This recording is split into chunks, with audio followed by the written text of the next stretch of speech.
Showed up. I really appreciate everybody coming. And I'd like to say a couple things to a couple different people. A long time ago, back in early 70s, I went to work one day. And I stopped in the store, I think, and I woke up a month later in a hospital with tubes coming out of my body. And I thought I was dead. And I came back, but so many people helped me. I was in traction for like 9 months, tied to this bed. I was in terrible pain. My buddy Bill Pasquale came to visit me all the time. He got the people from work to come visit me.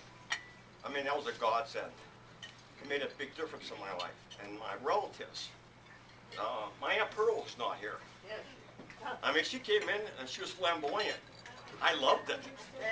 When you're tied to a bed and you have nobody day in and day out, all the relatives, the people I knew came to see me. It made a tremendous difference. And the fact that I walk around, over the years, I probably most know it, but I didn't participate in sports. I don't run around or nothing like that. But I had my legs crushed from the waist down. I had to learn how to walk again. It took a long time. And I have this thing, one of the values that I value most is persistence, something that can even be learned. But I have a broken leg. I have a titanium femur bone. I have a plastic ceramic hip socket. And a heck of a time going through airport security.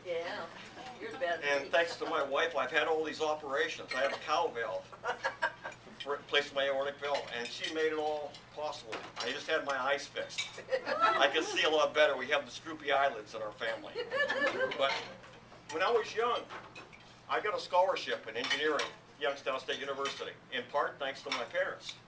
My dad, who was harder than my teachers.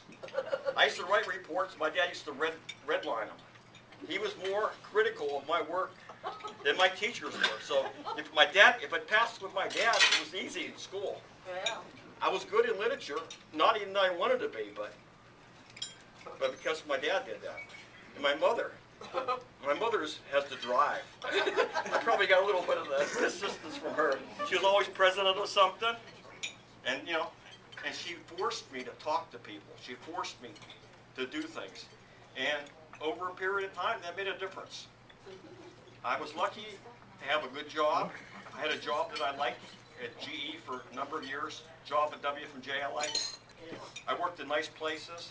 I finally was kind of forced to go on my own. When I started off, I met people like Mark Monroe. And he gave me a chance. He was my first major tenant in my building. I started off with nothing. And because of him and his operation, I have the nice building today. And then along the line, I met some really nice people. Like Art Klein, who has so much drive. Just being around him, you pick up energy. He has more businesses and more ideas. Just being close to him, something rubs off sooner or later. Maybe a quarter later. Yeah.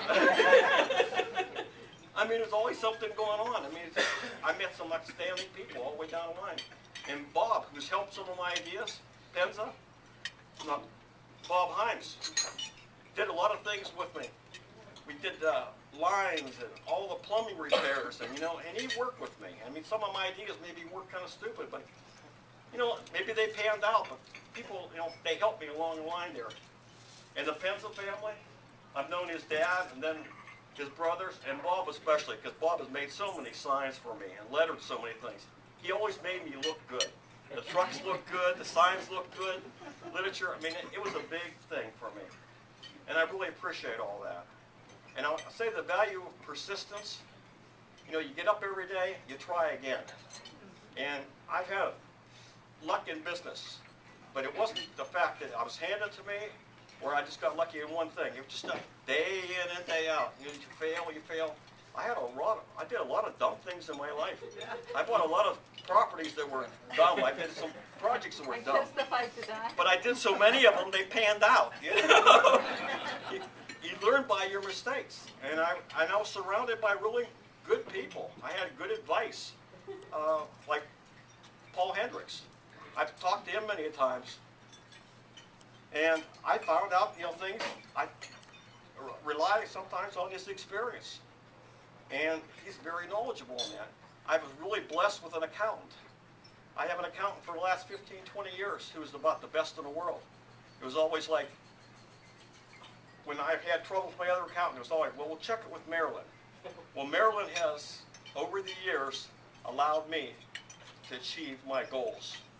And I kind of wish I would have retired a little earlier before I'm not feeling as well as I did in the past. And I want to thank my children, put up with me for all these years.